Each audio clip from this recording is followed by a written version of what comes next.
Tú eres nuestro Señor y nuestro Dios. Amén. Amén, amén. Qué hermosa alabanza. ¿Cómo no voy a adorar a nuestro Señor, a mi Dios? Esa alabanza es hermosa, hermosa. Gracias, Señor, por tan hermosa alabanza. Vamos a seguir sin más. Le vamos a estar entregando a nuestro hermano Johnny. Le damos la bienvenida a las otras que se han unido. Yadira, que hace días que no la veíamos. Mi hermana Yadira, que Dios te bendiga. Ahí está Rocío, Areli, Susana. Amén, amén, amén. Amén. Bienvenidos a todos. Y esta semana tenemos, como siempre, tenemos aquí un estudio que va a ser muy edificante. Y yo estoy en el versículo 10 que dice, hay de los que dictan leyes injustas y prescriben tiranía para apartar del juicio a los pobres y para quitar el derecho a los afligidos de mi pueblo, para despojar a las viudas y robar a los huérfanos. Ahí está uno de los ay de esta lección. Así es que sin más le entregamos al ministro. Ministro, adelante, que Dios te bendiga. Dios le bendiga más, Dios le bendiga más a cada uno de ustedes. La verdad que es una bendición toda la semana venir a traer palabra del Señor. Yo no sé ustedes, pero yo recuerdo cuando yo estaba en la universidad y hubiera un tiempo que caminé por el desierto, tiempos difíciles, tiempos que yo quería tirar la toalla, decía, ya no puedo más. Y es tan alertador, tan bueno, al final del tiempo, recibir ese diploma, decir, wow, lo hice, llegué hasta el fin. Esto es lo mismo, ¿eh? Estamos en los caminos del Señor y vamos a tropezar cada día, porque cada vez que nos acercamos más al Señor, el enemigo se acerca más a nosotros para destruir esa misión que tenemos nosotros de llegar y ser coronado al final del tiempo con el Señor. Yo le doy las gracias a cada uno de ustedes porque son valientes y todas las semanas sacan el tiempo para venir a escuchar palabra del Señor, para venir a aprender más de ese rey, de esa gran promesa que ese rey no tiene al final de los tiempos. Y reforzar esa plataforma cristiana, esa información que cada vez que venimos, todas las semanas recibimos aquí, para no solamente usarla para nosotros mismos, pero para llevarla a otros. Hoy vamos a estar entrando al capítulo 10, 11 y quizá 12 del libro de Isaías. Como he dicho anteriormente, el libro de Isaías es uno de los libros más fascinantes que hay en la Biblia. Habla de su pueblo, el pueblo hebreo, y habla de la profecía de los últimos tiempos. El Señor en Isaías 53 dice, ciertamente llevó Él nuestras enfermedades y sufrió nuestros dolores. Dice que todos nosotros nos descarriamos como ovejas, cada cual se apartó de su camino. Dice, mas Él, Jehová, cargó en Él el pecado de todos nosotros. Independientemente no hayamos descarriados, Él está ahí. Él llevó nuestras cargas y Él todavía está ahí y sigue con nosotros hasta el fin. Entonces, debemos de buscarle a Él de corazón siempre, porque cuando lo buscamos de corazón, lo vamos a encontrar. Él dice que un corazón santo verá al Señor, ¿verdad que sí? Entonces, debemos nosotros todos los días buscar del Señor de corazón, entregarnos a Él, a este camino. Y al final del tiempo recibiremos ese gran diploma que es la corona de gloria en Él. El capítulo 10, al comenzar el estudio de hoy, en el capítulo 10 de este libro Isaías, una vez más quiero repetir lo siguiente, que nos encontramos en una sesión que se trata de una serie de profecías, las cuales comenzaron en el capítulo 7 y continúan hasta el capítulo 12. Expresado esto en pocas palabras, el tema de este capítulo abarca el juicio de Asiria después que Dios ejecute juicio sobre Israel, la gran tribulación y la batalla de Armagedón, que son dos cosas en el futuro, ¿verdad? Y vemos que Isaías está profetizando para el tiempo de él, más profetiza para la tribulación y la batalla de Armagedón que está por venir todavía. Estas fueron profecías pronunciadas durante el tiempo de rey Acaz, aquel rey malvado, ¿verdad? Que nosotros estudiamos en los capítulos anteriores. Podemos decir que con un trasfondo tan tenebroso como ese, Isaías presentó sus profecías hablando a la situación local del pueblo. Aunque este profeta aquí estaba dirigiendo su mirada hacia el futuro a través de las edades, hacia la época en que Dios establecería su reino aquí sobre la tierra, que es prácticamente en un futuro cercano, de acuerdo a cómo las profecías se están cumpliendo hoy en día. Si usted escucha noticias hoy en día, lo que está pasando en el Medio Oriente, en Siria, en Gaza, es algo que ya Isaías lo había hablado anteriormente. Este capítulo 10 es otro capítulo muy destacado de la Biblia y quizá deberíamos de decir eso acerca de todos los capítulos de la Biblia. Aquí se presentan grandes principios de los inmensos planes de Dios para el hombre y las naciones. El capítulo se inicia con una breve discusión sobre los tribunales de aquel tiempo. Las injusticias de las cortes de la nación quedaron reflejadas, dice, en la cultura del pueblo y en los castigos de Dios. Aquí, como vemos más adelante, Dios utilizará al pueblo de Asiria para juzgar a su propio pueblo. Asiria fue un símbolo del futuro, como hemos estudiado anteriormente, rey del norte. Dice rey del norte que vendrá para oponerse a la tierra de Emmanuel en los últimos días, unos 500 a 700 años antes de la primera venida de Cristo. Y aquí vemos que Dios utilizó al pueblo de Asiria para juzgar y para castigar a su propio pueblo. Esta profecía aquí, hermanos y hermanas, va más allá del futuro inmediato de los días de Isaías y se extiende hasta los últimos días de la nación de Israel. Isaías identificó este periodo designado como aquel tiempo, aquel tiempo. Este capítulo concluye con la terrible imagen del enemigo acercándose desde el norte de la batalla, en la batalla de Armagedón. Recordemos que cuando estudiamos Apocalipsis, pudimos estudiar algo con referencia a esa gran batalla final que va a suceder. Isaías lo narra aquí también. Las situaciones por las que Israel y otras naciones han pasado ya describen y dibujan con frecuencia algo que aún ha de enfrentarse en el futuro. Vemos esto mismo en el capítulo presente aquí, el cual trata principalmente con Asiria y Judá, pero también mira hacia adelante al tiempo en que ocurrirá la gran tribulación y el tiempo de angustia de Jacob en la tierra de Emmanuel.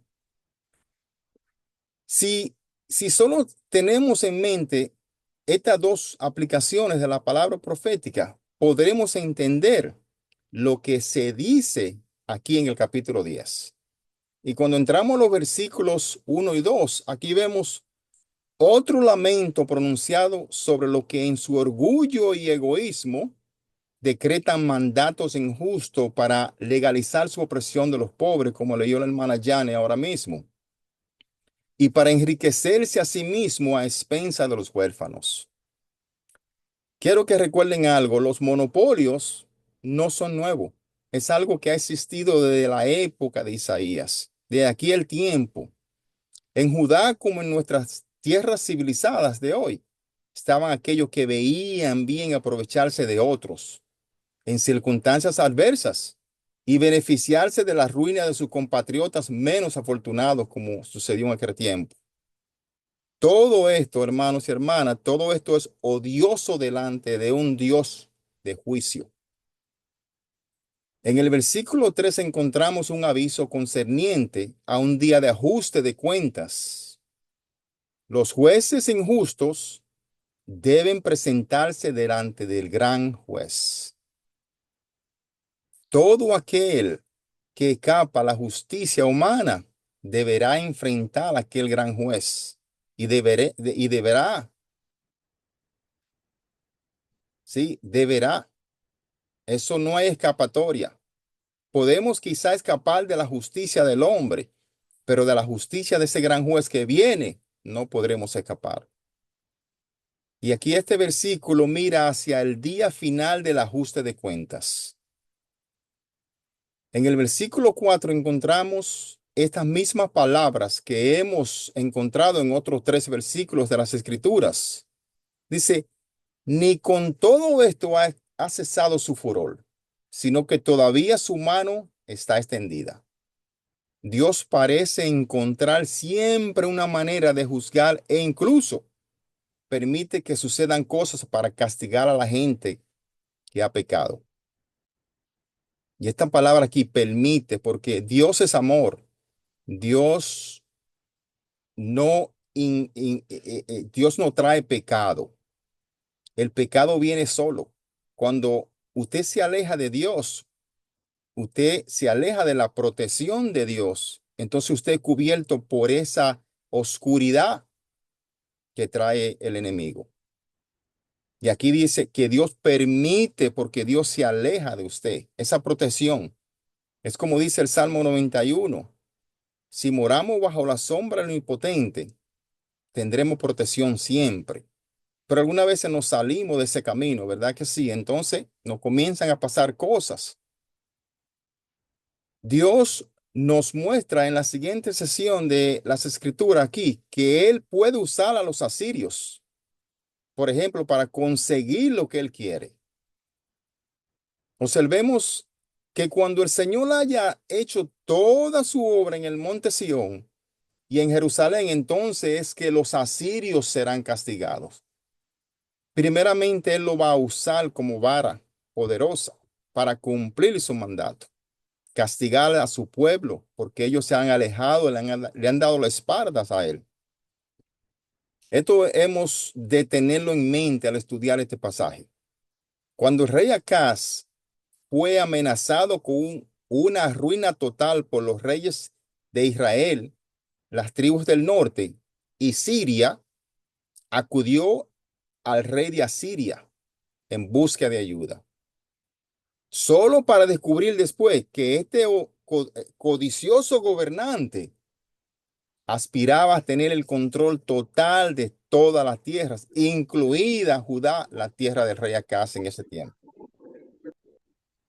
Aquí más adelante vemos que el rey Senaqueri, rey de Asiria, descendió a la tierra como un poderoso rey, con su ejército destruyéndolo todo, hasta que fue destruido él mismo por una pestilencia en una noche al sitiar Jerusalén en los días de Ezequías, solamente con el poder de Dios. Cuando vemos este tipo de enemigo que se convirtió en el tipo de enemigo impío, que en los últimos días intentará controlar a Israel, pero que será destruido por el poder omnipotente de los montes de los montes de esa nación. La vara de la ira de Jehová mediante Asiria fue usada aquí, así como otras naciones habían sido usadas antes o después para castigar al pueblo de Dios por apartarse de él.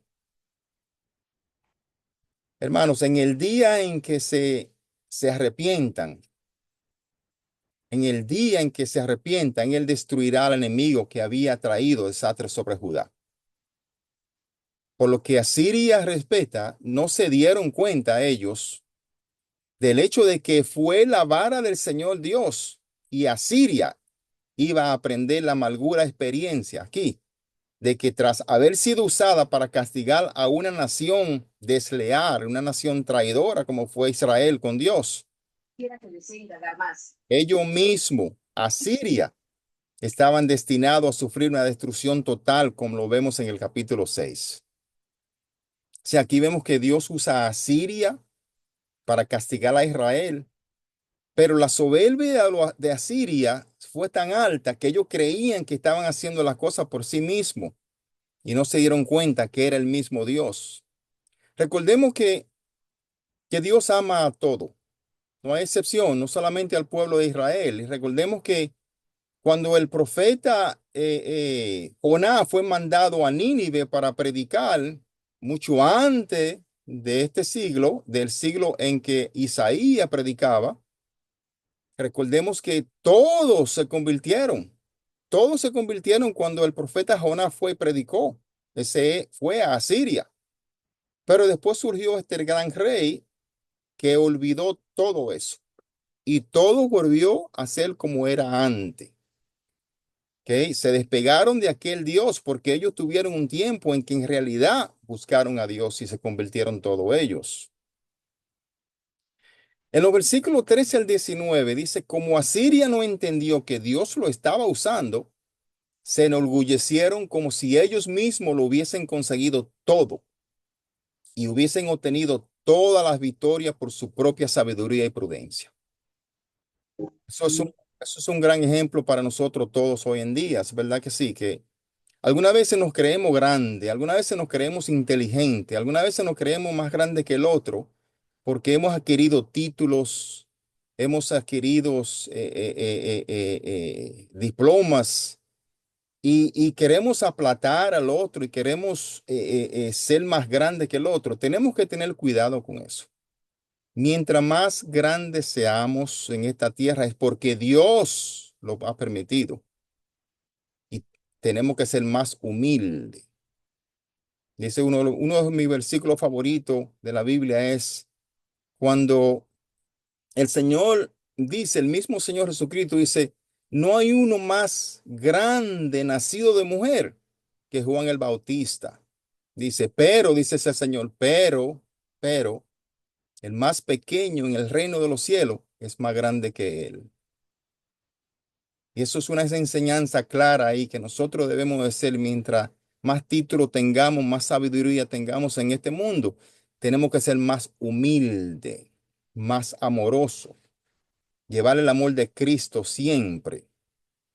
Los asirios se enorgullecieron como si el poder y la fuerza fuera toda de ellos. Pero por lo tanto, en el día del ajuste de cuenta que vendrá, Dios trataría de manera tan firme a Asiria como había tratado a los demás, y de la forma que ellos habían sembrado odio y crueldad, así también cosecharían indignación y juicio ese día. En el día del triunfo de Jehová, hermanos y hermanas, el Señor vindicará el remanente de Israel que haya puesto su confianza en él. El remanente de Israel. Y serán como una llama que devorará a las naciones que hayan procurado su destrucción. La palabra de Dios se cumplirá con respecto a su promesa. No hay duda de eso. Aunque castigará a su pueblo según las medidas de sus pecados, él nunca romperá su pacto con ellos. Un pacto hecho primero con Abraham y confirmado con David. Aunque terminará todo con muchas de las naciones que han afligido a Israel. Él nunca acabará del todo con Israel, como veremos en la siguiente sesión de las Escrituras. El pueblo de Dios es el pueblo que ha estado ahí siempre. Notemos en el versículo 20, dice que acontecerá en aquel tiempo que los que hayan quedado de Israel, cuando los juicios de Dios sean derramados sobre la tierra en los oscuros días de la gran tribulación, dice, un remanente de judíos volverá al Señor en profundo arrepentimiento y con una fe viva.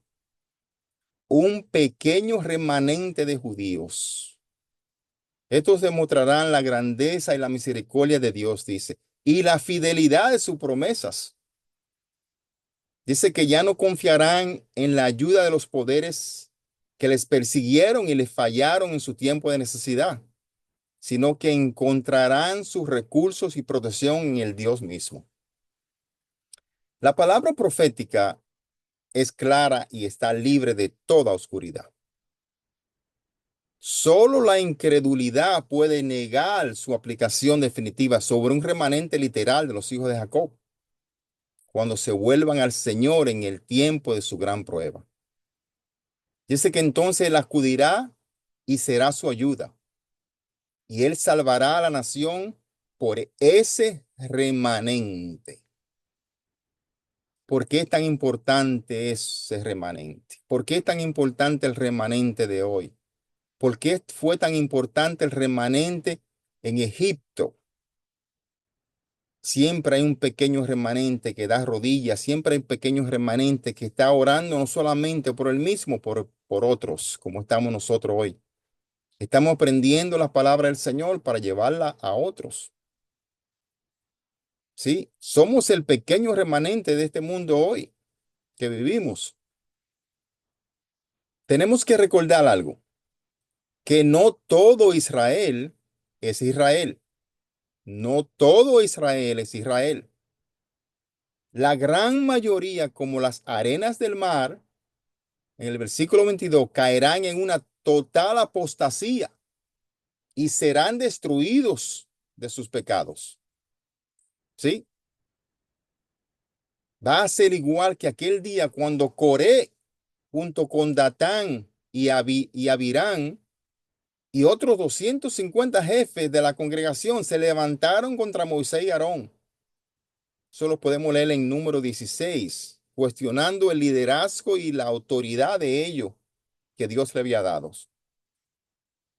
Pero, porque siempre existe el pero, un pequeño remanente regresará y Dios lo reconocerá como su pueblo. Dios nunca va a destruir a Israel por completo. Es su pueblo. Y hay un pequeño remanente que sigue creciendo en el reinado del Señor. Y así aprendemos en el capítulo 11 de Romanos. Dice que todo Israel será salvo. Pero ¿qué todo? Este remanente será el verdadero Israel en el día del poder de Jehová. Ese pequeño remanente que aceptó el Mesías, este pequeño remanente que dice Cristo es el Mesías. En términos claros y concretos, hermanos y hermanas, aquí, el profeta predice el derrocamiento del enemigo que estaba martillando las puertas de Jerusalén. Dios dice que impedirá a su pueblo el temor de los asirios. Literalmente todo se cumplió a su debido tiempo en cuanto a lo que la profecía dice sobre los asirios en el pasado. Cuando en los últimos días otro ejército poderoso venga contra Israel de la misma región del norte, como lo es en aquel tiempo que narra, dice que su destino será igual, de cierto, que el que tuvieron los asirios en el pasado. Lo mismo. El progreso del ejército asirio marchando por la tierra se describe gráficamente en los versículos que concluyen este capítulo, en el versículo 28 al 34. La profecía es historia, escrita de antemano. Y aquí Isaías anunció el camino que tomarían los asirios al marchar por Palestina, asolando ciudad tras ciudad. Pero los últimos versículos hablan de su derrota final. ¿Sí? Cuando el Señor de los ejércitos dice que intervino con su gran poder para librar a los que clamaron a Él en la hora de la angustia. Porque siempre hay un pequeño remanente que clama a Él. Y finalmente en este capítulo 10 hay una impactante profecía aquí. Y será tanto para el futuro como lo fue para el pasado. Describe la ruta del futuro invasor del norte. Pero no olvidemos que esta misma ruta es la que tomaron los asirios hace cientos de años atrás. Es la misma ruta que tomará aquel enemigo de Israel en los tiempos venideros. Este pasaje traza la marcha del enemigo desde el norte, el cual produce un estado de parálisis, dice, y derrota en Jerusalén. Notemos algo aquí, que yo mencioné el nombre de Palestina. Palestina se conoce hoy en día, ¿verdad que sí? El nombre de Palestina fue creado por el Imperio Romano para designar el territorio del antiguo reino de Israel. Su origen etimólogo procede del término filistea. El nombre filisteo viene de una palabra hebrea que significa usurpador o invasor. Ha visto muchas notas por ahí que hablan que esa área de Palestina y la Franja de Gaza pertenece a ello. Pero si nos vamos en la historia de Abraham, cuando llegó él a la tierra prometida, mucho antes, vemos que sí, que es la tierra que Dios le dio al pueblo hebreo.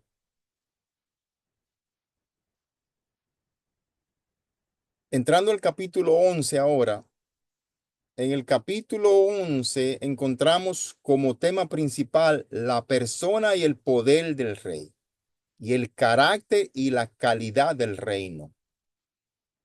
Los capítulos 11 y 12 son la continuación y la culminación de la profecía que comenzó allá en el capítulo 7 cuando comenzamos, recordemos.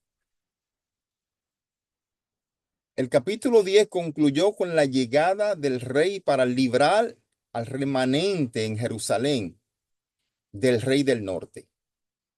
En este capítulo vemos, se presenta la persona del rey y se nos da a conocer la naturaleza de su reino aquí. Esta es una de las grandes profecías con respecto al reino milenial de Cristo, el reino milenial venidero. Y preste mucha atención aquí a los detalles del reino. Debemos considerar aquí una interpretación literal de este capítulo, ya que si no lo hacemos, así los detalles serán nulos y muy vacíos. El versículo 1 es muy significativo e importante. Dice, un vástago vivo sale del linaje de David, un renuevo. A David no se le menciona aquí, pero se menciona a su padre Isaí. La familia real había regresado al nivel de los días de Isaí aquí.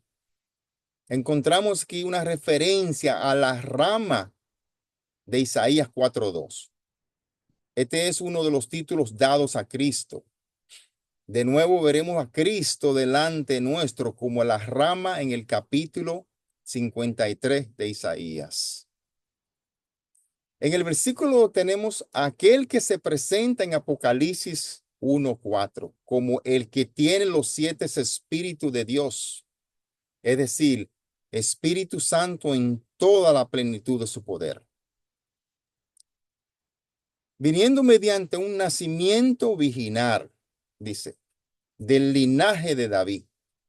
Cristo aquí es la vara de la raíz de Isaí, el padre de David. Sobre él descansa uno, el espíritu de Jehová. 2, el espíritu de sabiduría. 3, el espíritu de inteligencia. Wow. 4, el espíritu de consejero. El espíritu de poder, el espíritu de conocimiento y 7, el espíritu de temor del Señor. Todo esto se encuentra en el versículo 2. En los versículos 3 al 5, el temor de Jehová es el espíritu de reverencia. Se nos dice en Juan que el Padre no da el espíritu sin medida a su amado Hijo. Cuando vemos Juan 3:34. Del momento de su nacimiento, el Señor Jesús estuvo bajo el poder y el control del Espíritu Santo. Desde el momento de su nacimiento, estuvo bajo el control del Espíritu Santo. Él decidió no actuar según su propia omnipotencia, sino como el siervo de la deidad. Aquí vemos que tras su bautismo en el Jordán se vio al Espíritu descender sobre él como una paloma. Y esa fue la señal, ¿verdad? Como dijo Juan el Bautista. Esa fue la unción de la que habló Pedro como preparación para su ministerio de gracia. Ni por un momento, hermanos y hermanas, estuvo fuera de armonía con el Espíritu. Fue esto lo que hizo posible aquí, que él creciera en sabiduría, que creciera en estatura y favor para con Dios y para con todos los hombres. El Rey de Reyes, Jesucristo de Nazareno. Este misterio es grande. El Padre les revela su voluntad a Jesús día tras día. Con lo que Cristo dijo lo siguiente, dice él, ¿no crees que yo soy en el Padre y el Padre es en mí? Juan 14:10. ¿No crees que yo soy en el Padre y el Padre es en mí? Wow. Las escrituras guardan cuidadosamente, hermanos y hermanas, la verdad de la perfecta humanidad de nuestro Señor Jesucristo. Lo vemos aquí como el siervo de Jehová hablando y actuando de acuerdo con la voluntad de su Padre. Su juicio y su entendimiento son perfectos por siempre. El carácter del reino de Cristo se describe en estos versículos aquí. Y en este día de gobierno de este mundo será justo y recto gracias a él. Cristo estará reinando. El desgobierno largo y egoísta de los gobernantes terrenales terminará. E Israel y las naciones disfrutarán de las bendiciones de misericordioso, fiel gobierno del Mesías. Dice, y después se lidiará con toda la maldad con un juicio implacable. Y los mansos de la tierra serán protegidos y entrarán en una paz para siempre. Qué promesa más linda esa nos da el Señor. Hemos visto así en el capítulo 11, los versículos 1 al 5, de forma muy breve. Ahora, volvamos a intentar poner estos eventos en la perspectiva adecuada para intentar aplicar para nuestro propio entendimiento exactamente qué es lo que sentimos que el Espíritu Santo está diciendo aquí. Si regresa al capítulo 10, versículo 33, y se olvida de la división del capítulo para entrar en el capítulo 11, todo se lee como una sola historia, del capítulo 10 al capítulo 11. Esta es una profecía gloriosa aquí. Toda ella surgió en el tiempo en que vivía Isaías. Sí. Y Asiria tenía el mundo civilizado de entonces, apretado con puño de hierro. Asiria era un imperio despiadado. Fue Asiria quien, al invadir la Palestina, destruyó el reino del norte, Israel, con su capital de Samaria. Y 4 veces en los días de Isaías, Asiria hizo estragos e intentó derrocar a Judá. Y si no hubiese sido por la oración del buen rey Ezequías, habría destruido Judá. Esta profecía comienza y termina con un contraste violento, pero a la vez distinto. Primero encontramos la profecía concerniente a Siria en los versículos 33 y 34 del capítulo 10. El Señor lo cortará como un cedro del Líbano. El segundo, después habla de la resurrección de Israel, cuando dice, saldrá una vara del tronco de Isaí y un vástago retoñará de sus raíces. Isaías 11:1. Cuando encontramos estos dos árboles, nos damos cuenta de que estamos hablando de un cedro y un roble. Cuando se corta un cedro, hermanos y hermanas, no hay brotes, no quedan tallos, solo un muñón que se queda en el suelo y se pudre. El imperio asirio se desvaneció de la tierra de forma tan rotunda que siglos después Alejandro Magno marchó por encima de Nínive, la capital de Asiria, y ni siquiera se dio cuenta de que estaba caminando sobre la tierra donde había estado antes esa gran ciudad. Dios cumplió totalmente su palabra con respecto a ese cedro sin brote y sin crecimiento del imperio asirio. Después el profeta habla de Israel como un roble. Y cuando se corta un roble, sí quedan raíces, quedan brotes de vida y un pequeño tallo saldrá de encima del muñón. y se convertirá en una rama, y él será el Señor Dios de justicia. Profecía cumplida. En el versículo 6 vemos la exaltación inicial de la cualidad del reino. Ahora es este reino del que queremos hablar por un momento. Primero, ese reino viene en tiempo de historia y lo hace de forma lenta y gradual. Pero sin duda que vienes. No es que sí va a venir, es que sí vienes. La mano del Señor está siempre en la historia, hermano. Nunca ha estado fuera de control. Y su propósito siempre se lleva a cabo a tiempo de él. Dice que el reino llega de forma lenta, pero segura. Ese reino, dice, no se puede ver, como narra Lucas en el capítulo 17 y versículo 20 al 21. Lucas dice, el reino de Dios no vendrá con advertencia, ni dirán, helo aquí o helo allí, porque he aquí el reino de Dios está entre vosotros. Esto significa que de hecho que no podemos verlo, pero sabemos que se está produciendo ese reino, ¿verdad que sí? Lo sentimos en el corazón. Y en griego, las palabras entre vosotros significa en medio de ustedes, en medio de todos nosotros ahora mismo está ese reino. En forma exterior, como dice el pacto davídico, y como los escribieron los profetas, había sido rechazado por los judíos.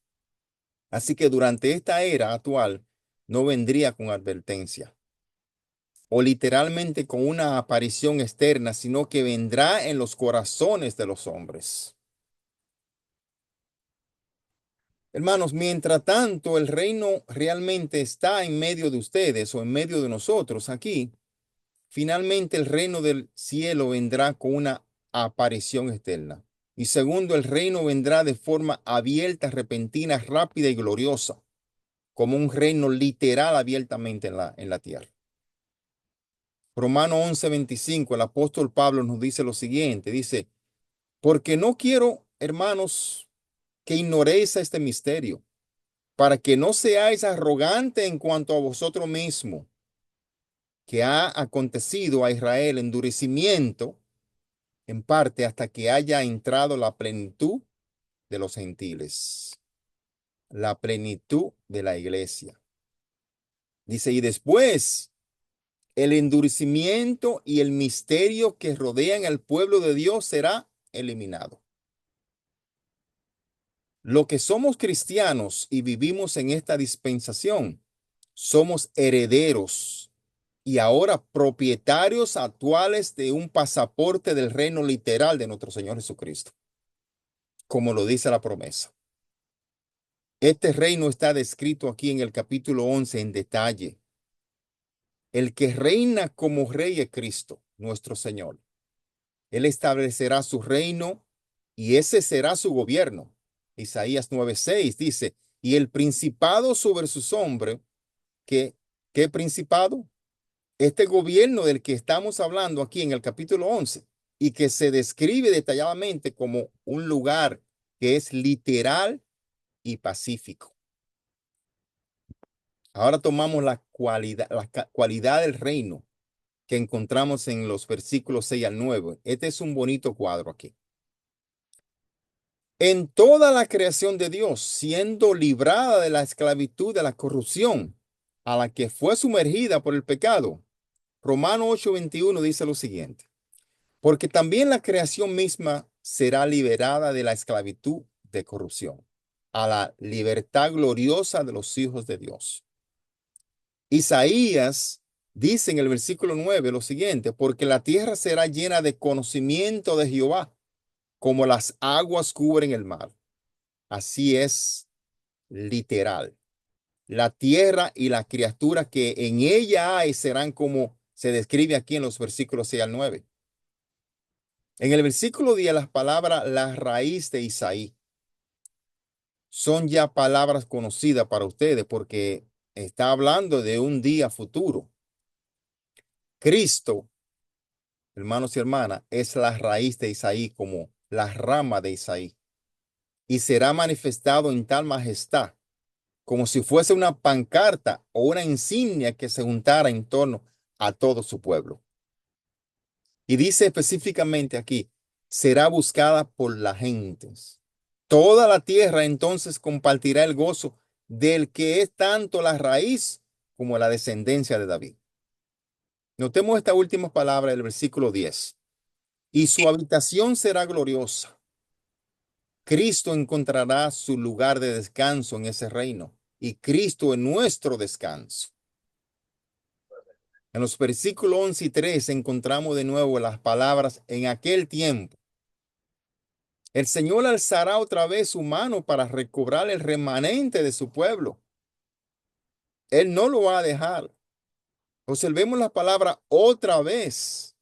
Notemos que las dos está, que lo que está reuniendo de todo país que fueron esparcidos, lo está reuniendo. Esto sugiere dos preguntas aquí. Una, ¿cuándo los reunió por primera vez? ¿Cuándo fue que los reunió por primera vez? Y dos, ¿la segunda reunión es la final o habrá otra tercera? Hermanos, solo puede haber una respuesta para la primera pregunta. Fue solamente la mano de Jehová la que recuperó a su pueblo de Egipto por primera vez, que lo sacó de la esclavitud. Con su mano lo sacó de su primera liberación. Cuando su mano estará de nuevo activa, la segunda vez, no será solo sobre Egipto, sino sobre toda la tierra. Después la recuperación de Israel será también la obra directa de Dios, como lo fue la primera en Egipto. Solo Él puede restaurar verdaderamente su pueblo una segunda vez. Es cierto, sin lugar a dudas, que toda la profecía nos dice que la misma nación debe estar en la misma tierra en la que estaba cuando el Señor fue rechazado y crucificado. Su pueblo Israel debe regresar a la tierra para que las escrituras proféticas puedan comenzar a cumplirse. Y es por eso que, comenzando en el 1948, cuando Israel fue nombrado como nación, comenzaron a regresar esas 10 tribus perdidas de todo el mundo. Comenzó esa profecía ahí. Hasta que no estén allí, no se puede producir ningún cumplimiento directo, porque Él dijo que los reuniría otra vez. Y Dios ahora está permitiendo de forma providencial un regreso a la tierra de Israel. Pero están volviendo con la misma incredulidad con la que se fueron. Y no están volviendo a una dicha eterna, sino a un tiempo sin precedente a la historia que se llama la gran tribulación. Los versículos 11 y 12 aquí hablan entonces de una reunión final de todas las tribus de Israel, las 2 tribus del sur llamadas Judá y las 10 tribus del norte llamadas Israel. Esa reunión no será seguida de una tercera. Es la mano del Señor sobre toda la tierra la que junta a cada una de las personas de su pueblo terrenal, Israel, de nuevo en su tierra. Muchos han creído en días pasados, hermanos y hermanas, que la promesa de la restauración de Israel se cumplió hace mucho tiempo, cuando regresó un remanente en los días de Zorobabel, Esdras y Nehemías. Y no es así. Aquí se nos dice de forma clara, con palabras, que Jehová alcanzará otra vez sus manos para recobrar el remanente y traerlo a su pueblo. Y aprendimos que regresarán no solamente de Babilonia como lo hicieron antes, sino de toda la tierra donde habían sido dispersados durante los siglos de su tristeza y sufrimiento. Israel y Judá ya no más divididos. Vendrán a su tierra. El Señor lo unirá otra vez. Serán atraídos al Señor mismo, quien es la insignia aquí, que se pondrá en ese día, e irán junto a la tierra de sus padres. Dice, ya no como naciones rivales, sino como un solo pueblo. Este cambio se producirá para que Efraín no envidie a Judá y Judá no irrite a Efraín, reino del norte, reino del sur. La mano misericordiosa del Señor se le extenderá tanto a Efraín como a Judá, y ellos serán su pueblo finalmente. Ellos serán su pueblo finalmente. En los versículos 14 a 16 encontramos más detalles sobre la forma de su regreso a la tierra de Israel, ayudando a naciones a regresar que antes eran sus enemigos.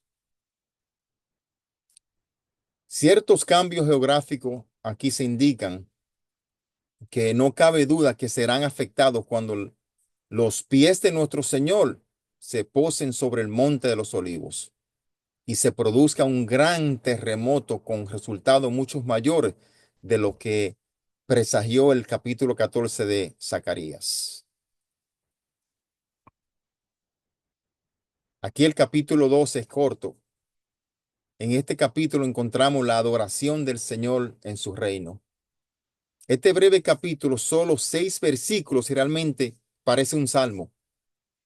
Aquí se expone ante nosotros la alabanza de un pueblo bajo el reinado directo y personal de nuestro Señor Jesucristo. Eso es alabanza en estado puro hacia Dios, de unos corazones redimidos por su salvación y su creación. Dice que con la maldición eliminada de la tierra habrá una gran ocasión para alabar a Dios por su muestra de bondad. El versículo 1, aquí notemos las palabras: en aquel día dirás, dice el Señor, cantaré a ti, oh Jehová, pues aunque te enojaste contra mí, la tribulación está en pasado y las tormentas de la vida se han terminado. Ahora han entrado en el reino literal de nuestro Señor y Salvador. Esta es una ocasión para alabar aquí. Todos los cristianos deberíamos meditar en este corto capítulo y pensar en los gozos del cielo después de que el viaje de este peregrinaje sobre esta tierra haya terminado. Debemos de meditar en este corto capítulo. ¿Qué día de gozo será ese? Notemos en el versículo 2 las palabras: Dios es salvación mía. Ellos no dirán que Dios le proveyó salvación, sino que Él es la salvación. La salvación, hermanos y hermanas, la salvación es una persona, no un programa. En el versículo 3 notemos la abundancia, el gozo y la satisfacción que habrá en la salvación. Dice que pozos que nunca se secan, porque la palabra es el agua que nos lava y limpia de los pozos de salvación. Que los judíos que buscaron salvarse por su propio esfuerzo, desecharon por tanto tiempo la salvación de Cristo. Dice que entonces el remanente que regresó sacará de las aguas de vida e invocará su nombre y dar testimonio ante todo el mundo de la salvación que Él le has dado. El versículo 4 comienza una nueva idea. En los primeros 3 versículos, que es la primera parte de este capítulo, encontramos que esos versículos hablan del abundante gozo de Israel. Y después, comenzando en el 4º versículo hasta el 6, este gozo corre por todas las naciones de las tierras. Recordemos que Él va a bendecir a todas las naciones de la tierra a través de Israel. Y todos serán benditos. Esa fue la promesa que le dio a Abraham al principio.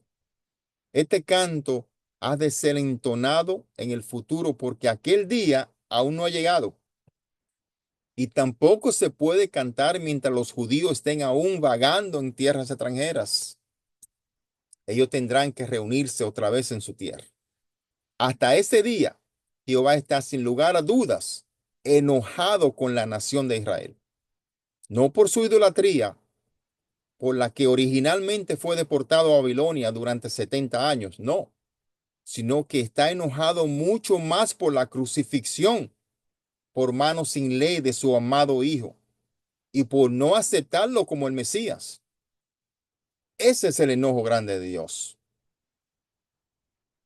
Por lo tanto, han sido desterrados durante 2000 años y siguen aún vagando en el mundo.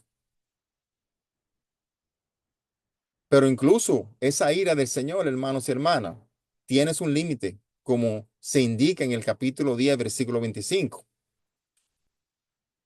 No veo que el canto aquí en el capítulo 12 permita ninguna exposición extendida, porque es simplemente algo sencillo de entender.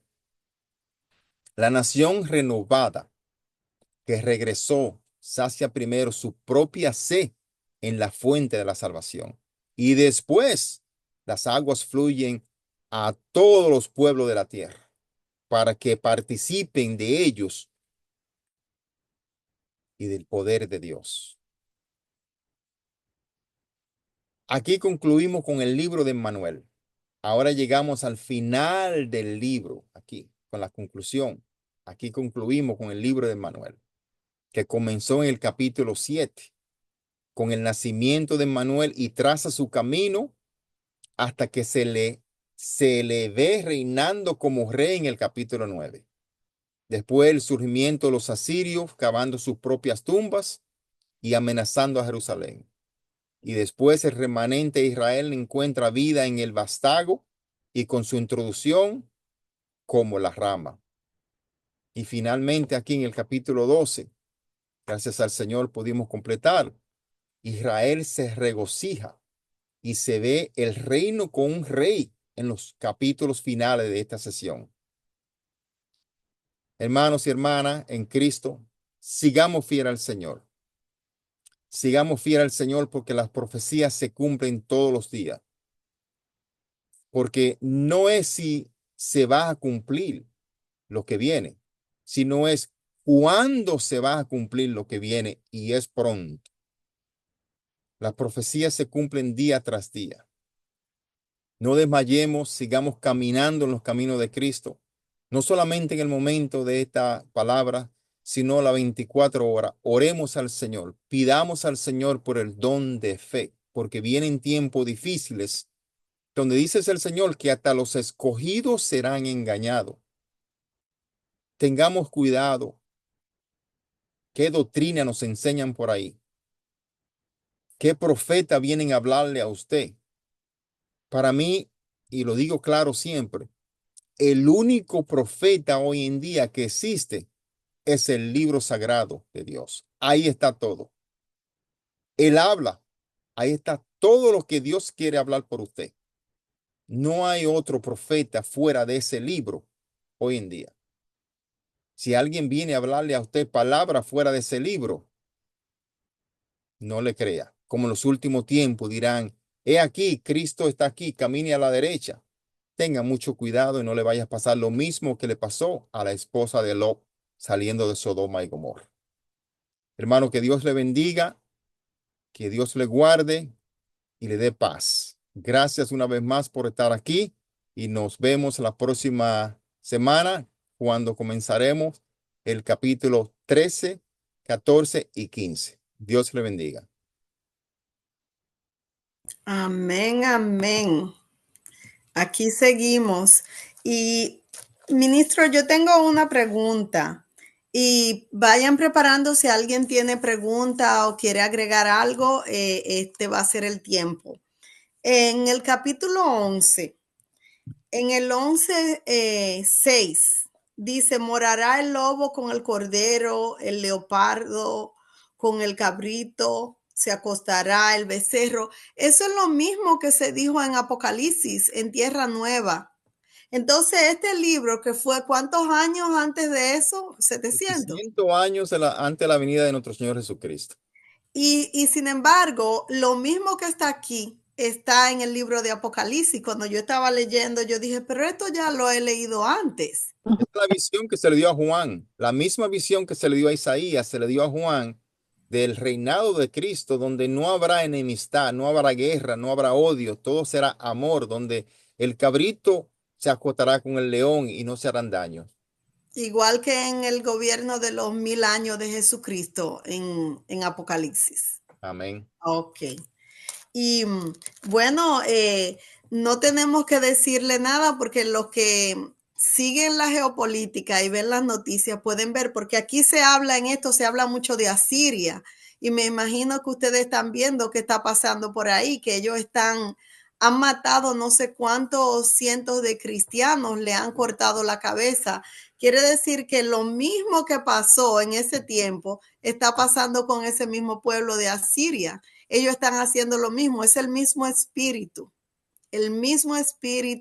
de maldad, el mismo espíritu de odio hacia el pueblo de Jesucristo. Así es que tenemos que estar preparados, mis hermanos. Si alguien tiene alguna pregunta, este es el momento. O si quieren agregar algo, la hermana Ramona siempre nos tiene algo por ahí, así es que aquí. Amén, amén, amén. Estoy impresionada con esa enseñanza que nos da el ministro, que cada día Dios lo usa más y más y que es para nosotros de mucho beneficio, de mucha bendición. Pero sí, en el capítulo 10, en el 12, me llamó mucho la atención porque en realidad estamos viviendo eso mismo hoy en día. Porque cuando dice que en el 12 que pero acontecerá que después que el Señor haya acabado toda su obra en el monte de Sión y en Jerusalén, castigará el fruto de la soberbia del corazón del rey de Asiria. O sea que eh, se cumplió la profecía a los asirios cuando el ángel de Jehová mató 185,000 soldados asirios y esa ciudad nunca más volvió a levantarse. ¿Y por qué lo hizo? Porque los asirios fueron muy soberbios, porque ellos pensaron que todo lo iban a lograr gracias a su poder. Y no es con nuestra fuerza que vamos a lograr las cosas. La misma palabra de Dios lo dice, no es con tu fuerza, es con la fuerza del Espíritu Santo con que tú vas a lograr lo que tú tienes que hacer. Entonces, si nosotros no reconocemos que Dios es el que cumple todos los propósitos con nosotros, como pensaron esos asirios, que ellos creyeron que con sus fuerzas iban a lograrlo todo. Cuando pensamos que somos lo bastante fuerte como para hacer cualquier cosa, estamos condenados al fracaso.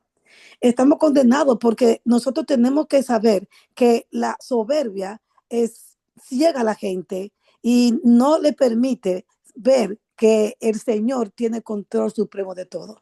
Y hoy en día, hermanos que me escuchan, sabemos que muchas personas que tienen un gran imperio, tú le preguntas y ellos dicen que eso lo levantaron ellos con su esfuerzo, con su fuerza, y no es así. Lo que tú tienes hoy en día no lo levantaste tú con tus fuerzas. Dios lo permitió que tú lograras donde tú estás porque Él así lo quiso. Entonces, tenemos que ser más humildes. Tenemos que reconocer que con nuestras fuerzas nosotros no podemos hacer nada. Es con la fuerza del Espíritu Santo. Tenemos que saber que Dios tiene el control de todo y que Él es el control supremo de todo. Por eso le pasó lo que le pasó a los asirios, que fueron derrocados. En un día el ángel de Jehová mató 185,000 soldados y nunca más volvieron a levantarse. Y ahora, hoy en día, el remanente que tienen hoy, mira cómo están ellos otra vez con la misma soberbia, el mismo odio con el pueblo de Jehová. Tenemos que seguir, como dice nuestro hermano Johnny, seguir hacia adelante, creyendo y confiando en el Señor y seguir escudriñando la palabra para no ser engañados, porque es que nosotros si nos quedamos dormidos, como muchos lo están, hermanos, cualquiera nos puede engañar. Tenemos que seguir hacia adelante y reconocer que nada de lo que tú haces lo haces por ti, sino porque Dios lo ha permitido y así lo quiere. Amén. Gracias, hermana, por la oportunidad. Amén, muchas gracias. ¿Alguien más tiene alguna pregunta? ¿Quiere agregar algo? La historia Bien. de Job, en especial, nos muestra a nosotros lo que es vivir con Dios y fuera de Dios. O sea, Amén. Job nunca quiso vivir fuera de Dios, pero fue un ejemplo para mostrarnos a nosotros de que con Dios se puede todo. Pero cuando ese círculo es abierto y Dios se aleja, todo cambia. Somos nada. Amén. Amén. Así es, ministro. Muy cierto, muy cierto. Bueno, si alguien tiene algo más que agregar, puede levantarme la manito. Mientras tanto, yo les voy a estar leyendo y invitándolos como cada semana. Mañana a las 6 de la mañana tenemos oración. Si tienen algunas peticiones, nos las pueden estar enviando por este mismo medio. Vamos a estar orando a las 6 de la mañana. Tenemos que orar sin cesar, dice la palabra. Así que están todos invitados por este mismo medio.